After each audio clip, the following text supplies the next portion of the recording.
El nuestro es un planeta inquieto en el que crecen montañas a partir de mareas de roca fundida. Cada minuto, en algún lugar de la Tierra, un volcán entra en erupción. La gente experimenta una falsa sensación de seguridad cuando pasa un tiempo sin erupciones y piensa que el volcán está inactivo o que se ha extinguido. Desapercibidos y bajo el agua, lentos y contundentes, o violentos y explosivos, los volcanes son tan peligrosos como imponentes. Es una batalla constante para los equipos de rescate y la forma de impedir que ocurra es evacuar antes de que el volcán erupcione. Aunque su poder destructivo es despiadado, también son esenciales para la vida en la Tierra. Millones de personas por todo el mundo viven en volcanes activos o sus alrededores. El magma interactúa con las aguas freáticas y esa combinación es explosiva. Durante miles de millones de años, los volcanes han dado forma a la Tierra y a su atmósfera, impulsando la evolución y, más recientemente, cambiando el curso de la historia humana. ¿Cómo nos podemos preparar para el peligro omnipresente de las erupciones volcánicas? ¿Y qué tipo de advertencias deberíamos esperar?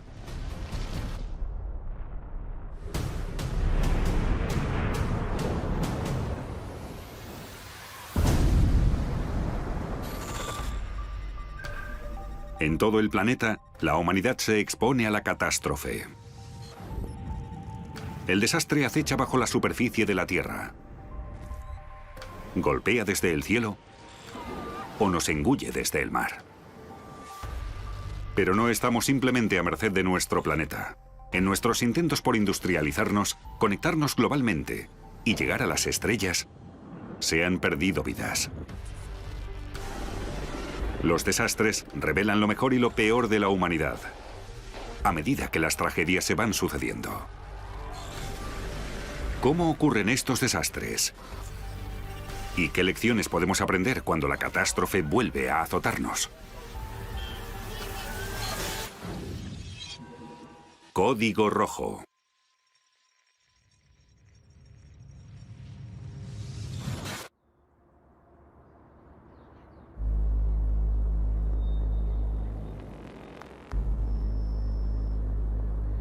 En la isla de Java, el monte Merapi es el volcán más activo de Indonesia.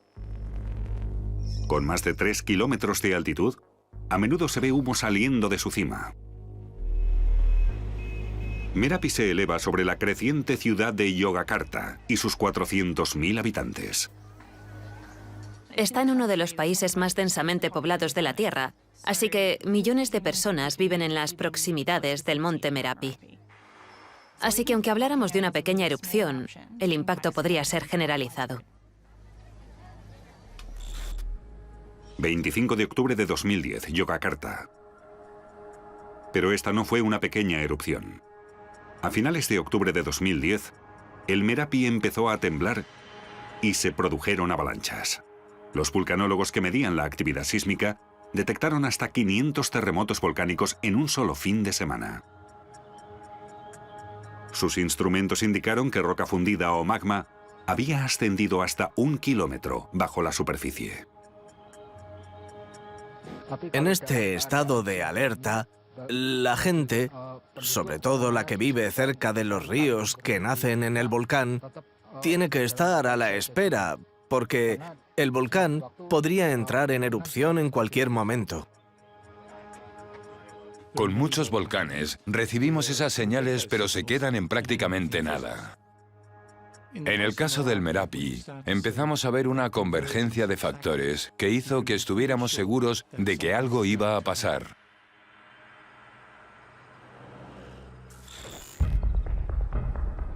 Un domo de lava amenazaba con rebosar del cráter.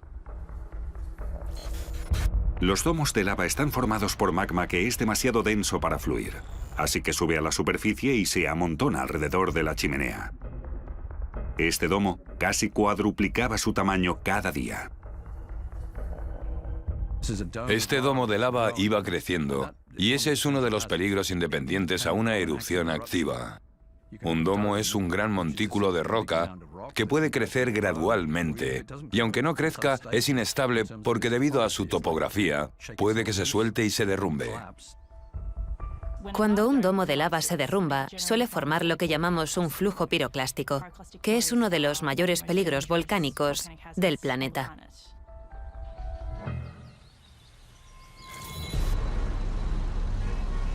El 25 de octubre, el gobierno indonesio elevó la alerta al nivel más alto cuando el Merapi empezó a entrar en erupción. 19.000 personas que vivían en un radio de 10 kilómetros recibieron la orden de evacuar la zona de peligro.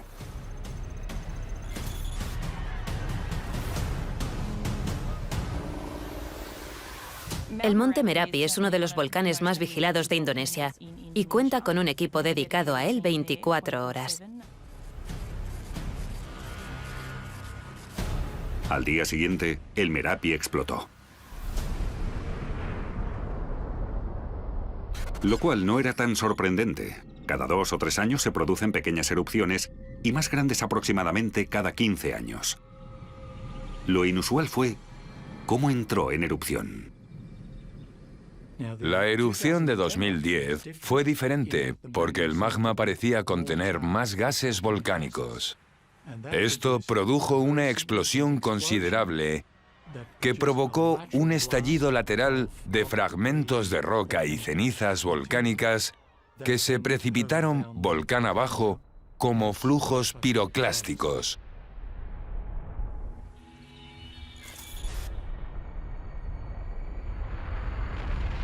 Un flujo piroclástico es un veloz torrente de gases y rocas calientes.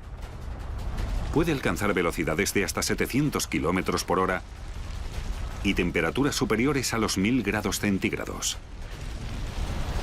Los gases abrasadores y su alta velocidad hacen que sea especialmente letal, ya que incinera todo a su paso. Si no te mata el golpe de uno de los fragmentos, te asfixiarías por la inhalación de gas y te cocerías por las temperaturas del flujo.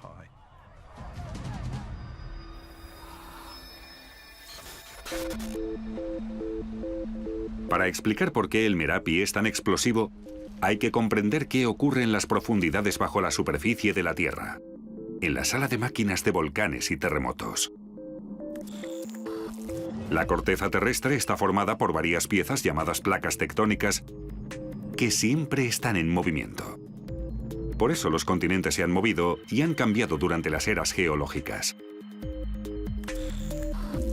Las placas tectónicas flotan sobre el manto, empujándose y chocando en los bordes, por donde las placas se elevan lentamente, creando nuevas cordilleras o continentes. Cuando una placa se mete por debajo de la vecina, la corteza se recicla. Cuando la placa inferior profundiza en el manto terrestre, se calienta y algunas partes empiezan a fundirse. Esa roca fundida o magma es lo que empieza a ascender a través de la placa superior y acaba por salir a la superficie de la Tierra, formando una línea de volcanes que integran lo que conocemos como el Cinturón de Fuego del Pacífico.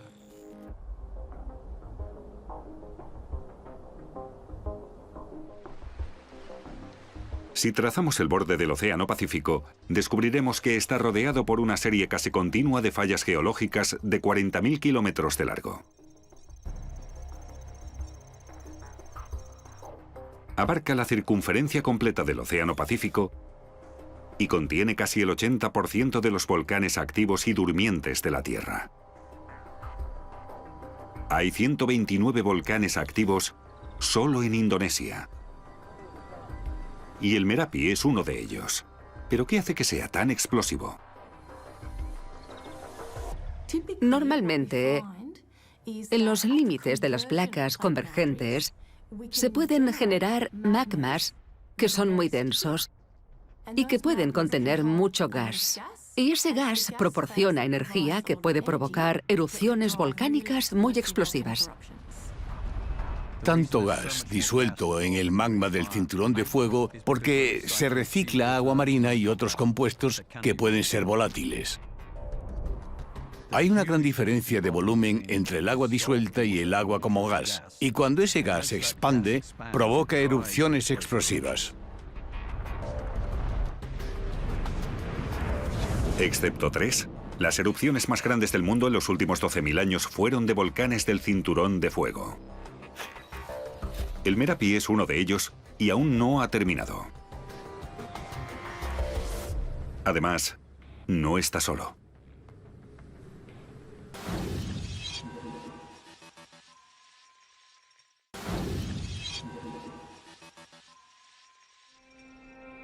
El Cinturón de Fuego del Pacífico atraviesa Japón.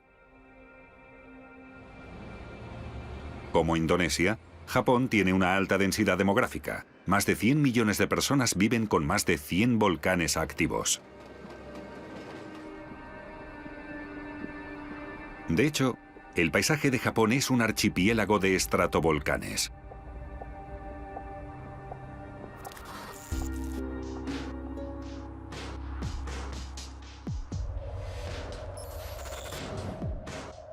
Situado 200 kilómetros al oeste de Tokio, el monte Ontake es el segundo volcán más grande de Japón, después del monte Fuji. Es un destino popular entre excursionistas y turistas. La última erupción considerable del Ontake fue en 1979 y no tuvo víctimas mortales. Durante 35 años, el monte permaneció tranquilo. Hasta el 27 de septiembre de 2014. Varios cientos de excursionistas estaban disfrutando de los tramos superiores cercanos a la cima cuando de pronto sucedió lo impensable. Unos minutos antes del mediodía, sin previo aviso, el Ontake explotó.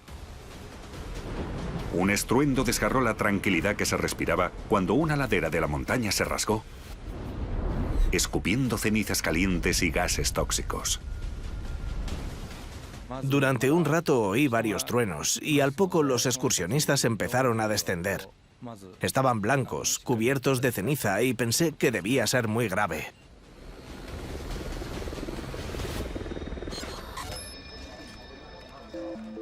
La del monte Ontake fue una gran erupción y además fue imprevista. No lo habían predicho. Sin duda fue una sorpresa para la agencia meteorológica japonesa.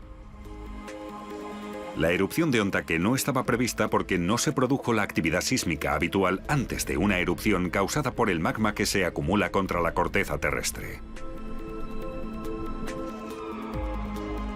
La explosividad del Ontake se originó en un vapor supercaliente, lo que se conoce como erupción freática.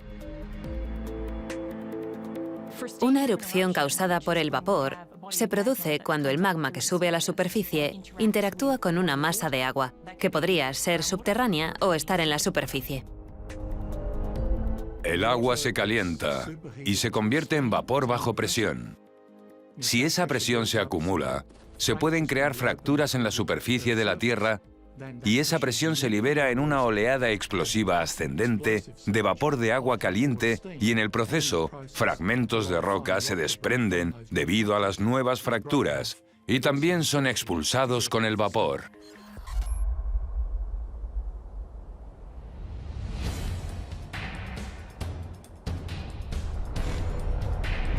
Un torbellino letal de gas abrasador y roca pulverizada salió despedido por el flanco del volcán en una oleada piroclástica. Y los excursionistas que estaban en lo alto, cerca de la cima, se vieron envueltos en esta nube. Este flujo de escombros y vapor abarcó un radio de 3 kilómetros desde el origen.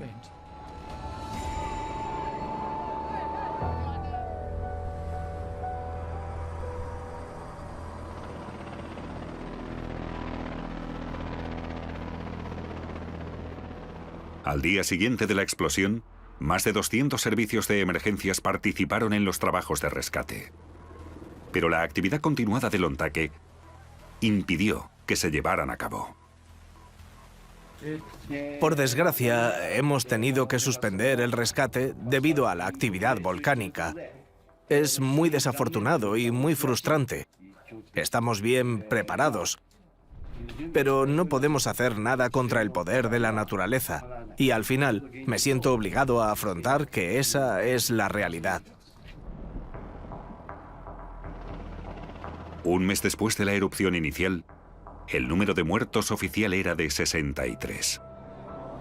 Los cuerpos de 6 excursionistas nunca se recuperaron.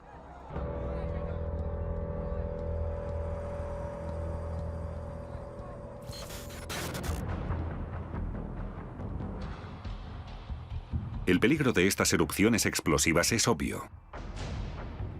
Son poderosas, impredecibles y destructivas. Pero incluso los volcanes relativamente dóciles y tranquilos pueden causar daños. Famoso por sus coladas lávicas espectaculares y frecuentes, el Parque Nacional de los Volcanes de Hawái atrae a 2,5 millones de visitantes cada año.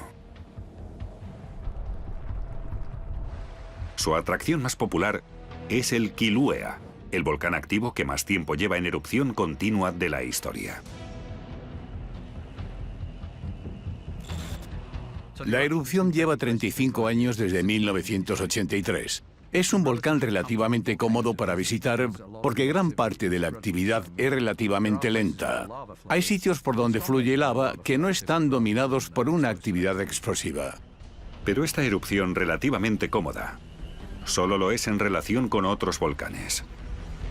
El 3 de mayo de 2018, nuevas fisuras quebraron el paisaje, expulsando chorros de lava a 50 metros de altura.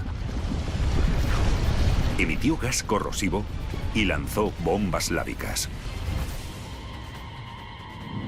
Ahora mismo está a unos 3 kilómetros y se mueve a unos 100 metros por hora. 2.000 habitantes se vieron obligados a evacuar mientras la lava, en su inexorable avance, se tragaba 6.000 hectáreas de terreno y seguía creciendo. Esperaba que mi casa no quedara destruida, pero supongo que Dios tenía otros planes. Es trágico, pero por otro lado es precioso porque es la destrucción y la creación absoluta a la vez.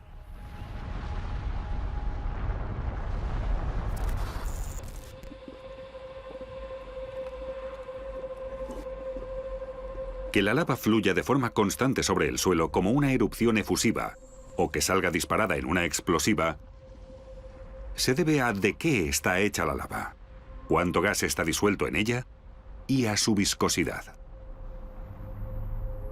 Al contrario que los volcanes del Cinturón de Fuego, la lava del Kilauea se origina en las profundidades del manto terrestre, lo cual significa que es mucho menos gaseosa y más viscosa que la de los del Cinturón de Fuego. El volcán hawaiano se encuentra en medio de una placa y está asociado a un punto caliente, una pluma de magma que sube desde las profundidades de la Tierra. Esto causa un aumento de las tasas de fusión del manto, que cuando se funde crea gran cantidad de magma que llega a la superficie de la corteza. Este magma está tan caliente que empieza a abrir un agujero en la corteza terrestre. Sale por donde quiere. El mayor flujo de material saliendo a la superficie terrestre en uno de estos puntos calientes está en Hawái. Crea un tipo de volcán que llamamos volcán escudo. Son algunos de los volcanes más grandes de la Tierra, pero solo se ve la punta que sobresale del mar, como pasa con un iceberg. Un volcán escudo se forma con capa tras capa de lava enfriada. La división entre estas capas es más débil que la roca circundante y la lava, bajo una presión extrema, atraviesa la roca, agrietándola y creando fisuras. El 29 de junio de 1983, una de estas fisuras señaló el comienzo de la erupción del Kilauea. Nada puede detener la lava. Si viene, viene. Las coladas de lava son impredecibles, no sabes la cantidad de gas que saldrá. En la escala de un volcán del Cinturón de Fuego, las explosiones no son tan vigorosas, ni llegan a la estratosfera, pero son letales, y en el pasado ha muerto gente en acontecimientos explosivos. Te hace sentir impotente, la verdad. No puedes hacer nada al respecto.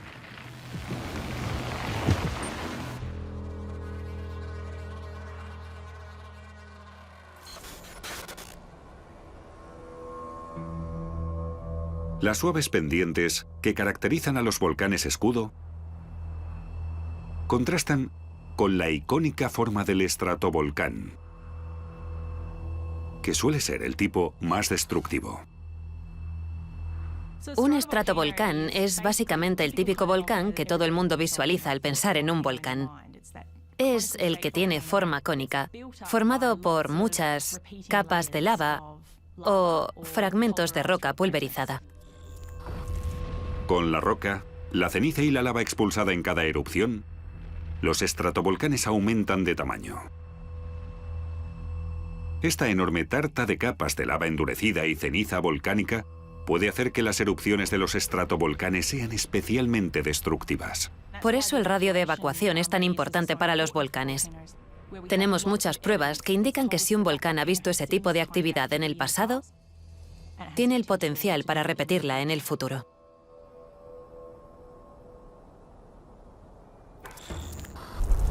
Para el estratovolcán Merapi, el radio de evacuación de 10 kilómetros resultó ser insuficiente cuando empezó la segunda fase de erupciones. Una semana después de empezar, bombas de lava y oleadas piroclásticas descendieron por la ladera. Tengo miedo y soy consciente del peligro. Por eso estoy intentando salvar a todos mis vecinos. Hubo bombas volcánicas asociadas con la actividad del Merapi. Es un fenómeno volcánico habitual que se observa en los estratovolcanes. Son pedazos de magma semiderretido que salen volando del volcán y siguen una trayectoria balística. Un manto de cenizas cubrió el paisaje y muchas reses murieron asfixiadas. Los que al principio se negaron a abandonar sus granjas en las fértiles laderas del volcán, empezaron a llegar por miles a los refugios de emergencia. Estábamos en el mercado de Butó cuando nos ordenaron que lo evacuáramos, porque estaba lloviendo arena en la zona. Así que huí.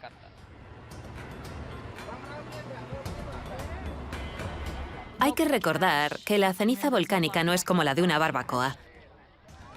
No tiene una base de carbono, sino de silicio, por lo que irrita los ojos, la nariz y la garganta. Tras una exposición prolongada, se mezclaría con los fluidos corporales y formaría una especie de cemento en los pulmones. El 6 de noviembre, casi 2 semanas después de la erupción inicial, la zona de exclusión fue aumentada a 20 kilómetros, habiendo ya casi 200.000 personas desplazadas. Llevamos aquí demasiado tiempo y nos preocupa mucho la situación. Le pido al presidente que por favor nos trasladen inmediatamente a un lugar más seguro para que nuestros hijos puedan volver al colegio.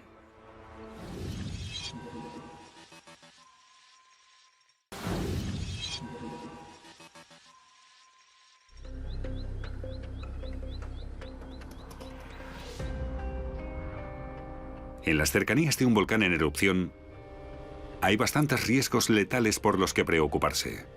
Pero cuando miles de personas abandonaron la zona de exclusión del Merapi, las autoridades también estaban preocupadas por sus efectos a mayores distancias. Sí, queremos escapar de Yogyakarta porque hay mucha ceniza en el ambiente. No tiene sentido y mi padre y mi hermano están enfermos.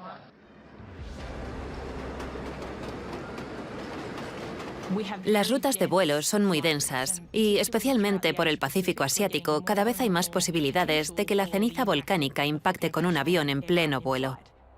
Al sobrevolar un país como Indonesia, hay cientos de volcanes activos que podrían generar una pluma volcánica en cualquier momento. La ceniza volcánica expulsada, que puede alcanzar altitudes de 10 kilómetros, desataría el caos en la maquinaria de un avión. La ceniza volcánica puede causar muchos daños a un avión de diversas formas. Con una exposición mínima se produce lo que se llama arenado en las ventanillas y la visibilidad se vuelve nula. Lo más perjudicial sería que la ceniza volcánica entrase en la turbina del motor de reacción y se derritiese, volviéndose líquida, porque recubriría los componentes y al final haría que el motor se parase. Una situación catastrófica que en 2010 causó muchos problemas en Europa.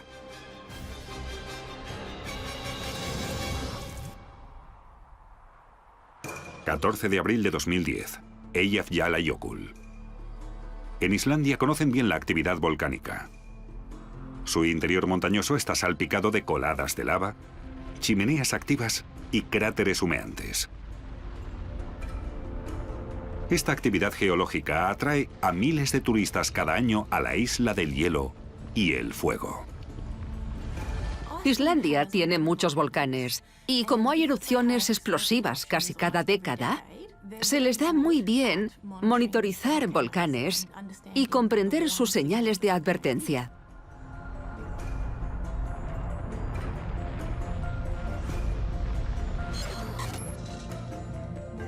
Con Eyjafjallajökull sucedió lo mismo. La actividad sísmica alrededor del volcán nevado comenzó en 2009 y fue aumentando de forma constante hasta el 20 de marzo de 2010.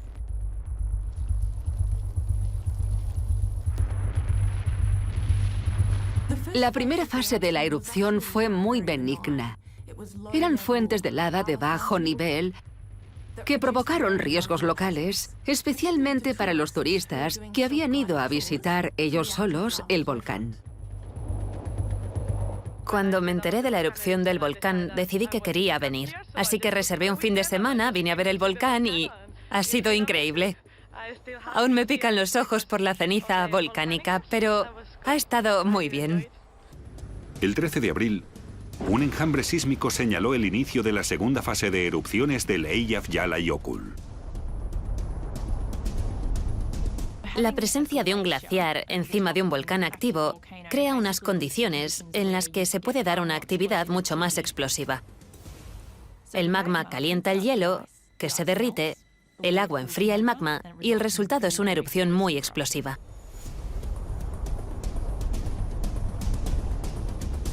El volcán siguió en erupción hasta junio, para cuando se calcula que ya había expulsado 250 millones de metros cúbicos de ceniza volcánica a la atmósfera.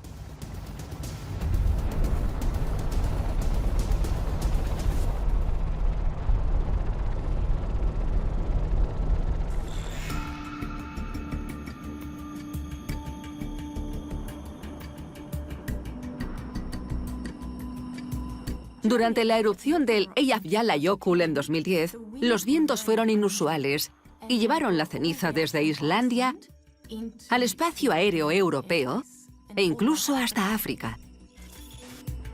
La ceniza solo llegó a 10 kilómetros de la atmósfera, lo cual no es significativo en comparación con otros volcanes del mundo. Pero sí como para llegar a la corriente en chorro y que la transportara hacia el continente europeo. La mayoría de países europeos cerraron sus espacios aéreos y en 6 días se cancelaron más de 100.000 vuelos. 10 millones de pasajeros se vieron afectados y el 48% del tráfico aéreo mundial sufrió el impacto de este suceso. Se calcula que le costó a la industria de la aviación 1.700 millones de dólares.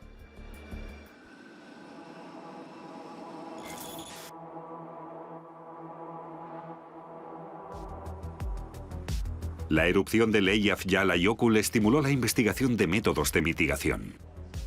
Aparte de dispositivos experimentales para la detección de la ceniza, se emplearon sistemas de alerta anticipada y redes de comunicación global.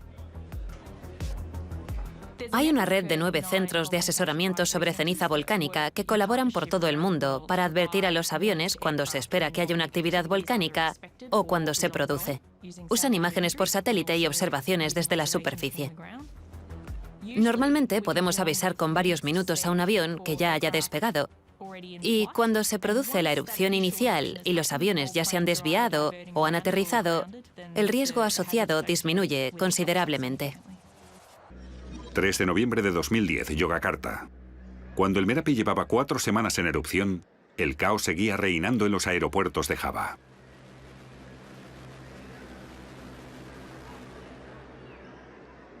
Las erupciones volcánicas pueden durar días, meses o años. La duración media de una erupción volcánica es de entre 3 y 9 meses. La gente que se quedó durante la erupción de 2010 recibía advertencias y predicciones constantes del gobierno sobre las condiciones que podían esperar en el volcán. Les urgían a que evacuaran, y la mayoría de los habitantes evacuó las zonas de mayor peligro, lo que llaman la zona roja en Indonesia. En el momento, al gobierno indonesio le costó mucho convencer a algunos habitantes de que la amenaza era real y que, por su bien, debían alejarse del volcán, aunque fuera por un tiempo. Ante tales peligros, ¿por qué había gente que se resistía a evacuar?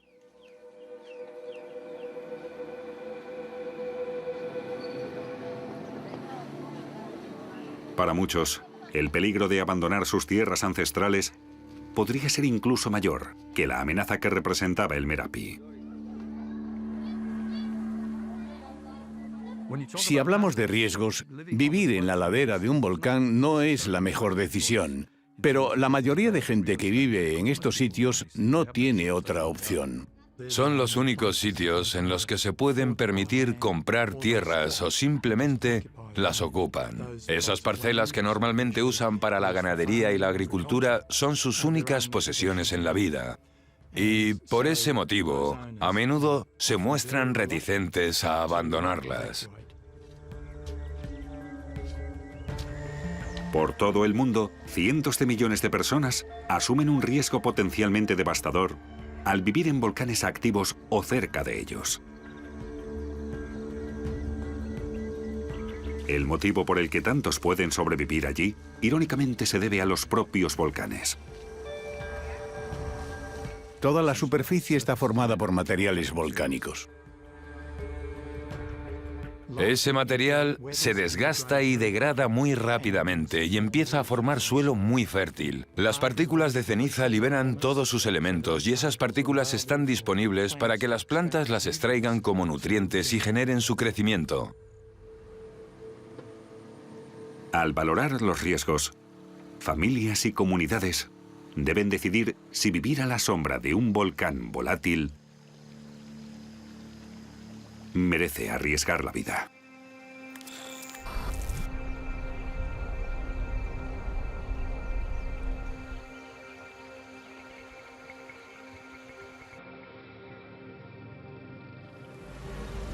La ceniza que cubrió las comunidades cercanas al Merapi hará que varias generaciones después el suelo sea fértil y rico en nutrientes.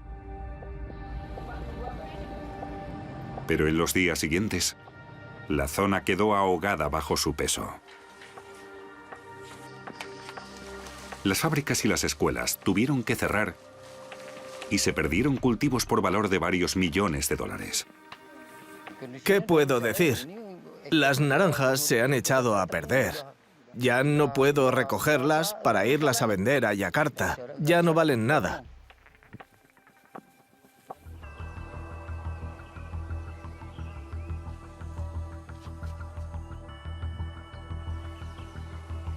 En 1991 se creó el programa de volcanes de la década.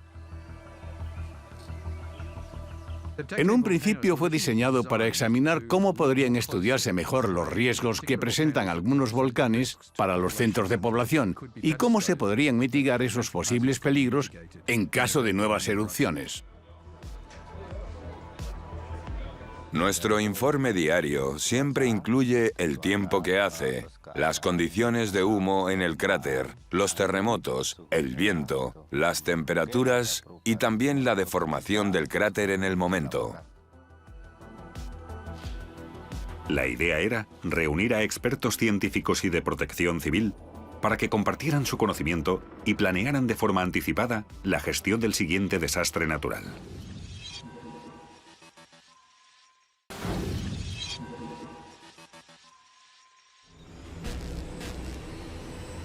A no ser que estés delante, es difícil visualizar el inmenso poder de los volcanes. Imaginaos una erupción explosiva tan fuerte que abriera un cráter de 1,6 kilómetros en una montaña y lanzara flujos piroclásticos a velocidades supersónicas y lahares de 4 metros que transportaran casi 3 millones de metros cúbicos de barro a 27 kilómetros. El monte Santa Elena llevaba sin erupcionar unos 100 años, así que estaba previsto que se produjera una erupción.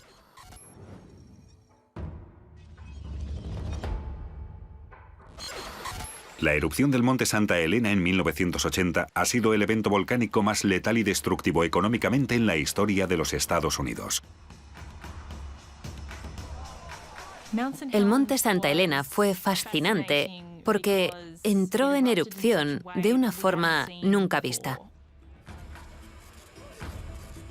Hubo señales claras de que algo pasaba en el monte Santa Elena antes de mayo de 1980. En cuanto a actividad sísmica, la ladera norte de la montaña se estaba abultando, lo cual debería haber advertido a mucha gente que estaba a punto de ocurrir algo terrible. Se movía más de 1 metro al día. Era increíble. Las cosas no se mueven a ese ritmo en la corteza terrestre. Es muy peligroso. El glaciar se está rompiendo en este lado del volcán, en la ladera norte, y eso podría producir una gran avalancha. 18 de mayo de 1980, monte Santa Elena. Se estableció una zona de exclusión, pero poca gente hizo caso del peligro. No hay nada que temer. Es más peligroso que se caiga uno de esos árboles de detrás a que explote la montaña. Un terremoto de magnitud 5,1 justo debajo de la ladera norte causó el mayor desprendimiento registrado de la historia. La liberación de toda esa roca, de esa presión, sobre ese nuevo cuerpo magmático que se estaba creando en el volcán, permitió que los gases volcánicos hirvieran de repente, provocando una gran explosión. Ahora mismo estamos justo sobre el monte Santa Elena y no cabe duda de que ha comenzado la actividad volcánica. Se ve humo y ceniza saliendo de la cumbre de la montaña, especialmente de la cara norte.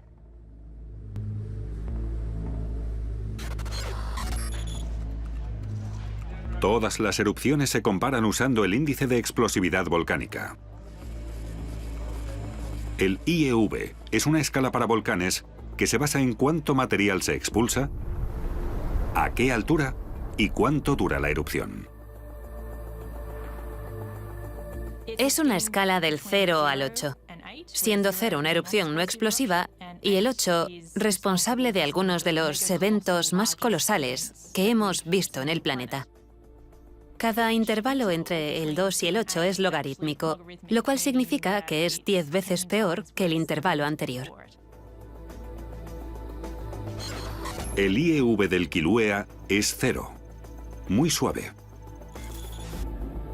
La erupción del Ontake de 2010, con un IEV de 3, es 1000 veces peor. Y la del Merapi, otras 10 veces peor. La erupción del monte Santa Elena fue un 5 en el índice de explosividad volcánica, por lo que fue 100.000 veces más explosiva que la del Kilauea.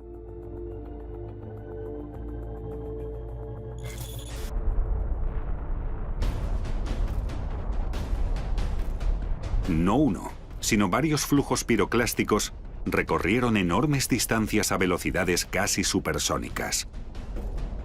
Cuando pensamos en una erupción volcánica, nos imaginamos una erupción vertical que sale desde la cima del volcán hacia el cielo. En el caso del monte Santa Elena, el volcán explotó lateralmente o de lado.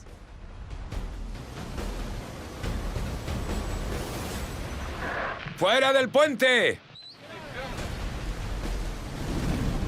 Formó un anfiteatro en ese instante, que luego dirigió la explosión inicial en horizontal, produciendo un nuevo flujo piroclástico que no pudimos prever para anticiparnos debido a la nueva erupción lateral.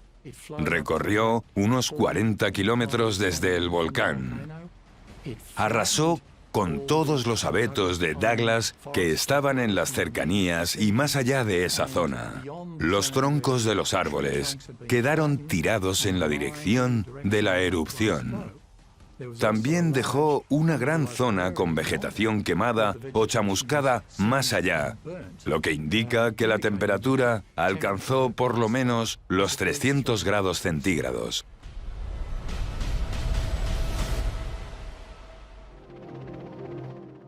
En el momento de la erupción, había bastante nieve en la cima.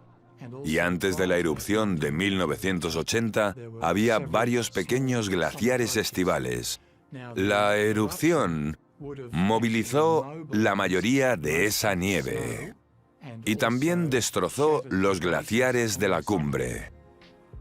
Todo eso acabó transformando lo que llamamos una avalancha de roca seca en un flujo de lodo o colada detrítica que causó bastantes daños, incluso a 60 kilómetros de distancia del volcán. 7 de noviembre de 2010, Yogyakarta.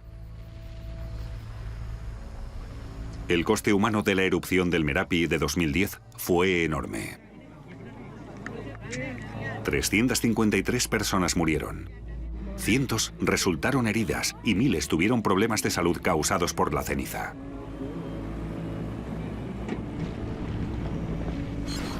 Casi 200.000 personas fueron desplazadas y sus vidas y hogares sufrieron daños incalculables. Tras 6 semanas, el Merapi por fin se calmó lo suficiente como para que las autoridades bajaran el nivel de alerta y permitieran el regreso de la población.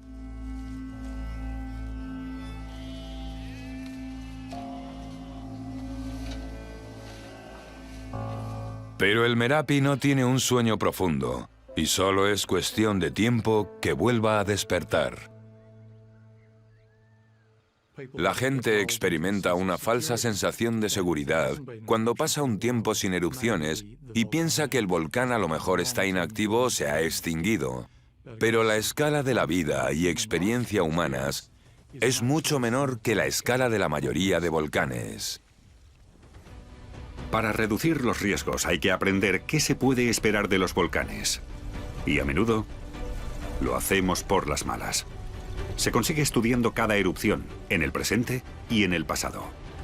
Estudios colaborativos como el programa de volcanes de la década pueden proporcionar pistas de dónde se podría producir el siguiente desastre. Al seguir la migración de los terremotos, podemos rastrear la ruta del magma para predecir con precisión el inicio de una erupción. Y las pistas del registro geológico también pueden ayudar a comprender mejor los eventos volcánicos. Ha habido muchos fenómenos diferentes que han dejado su huella en el registro de los depósitos que los científicos podrían estudiar. Dependemos de ese comportamiento para hacer predicciones. No es una garantía, pero ayuda a entender qué se podría hacer. Al final, en lo que respecta a los volcanes, por mucho que sepamos o por muy preparados que estemos, siempre debemos estar listos para lo inesperado.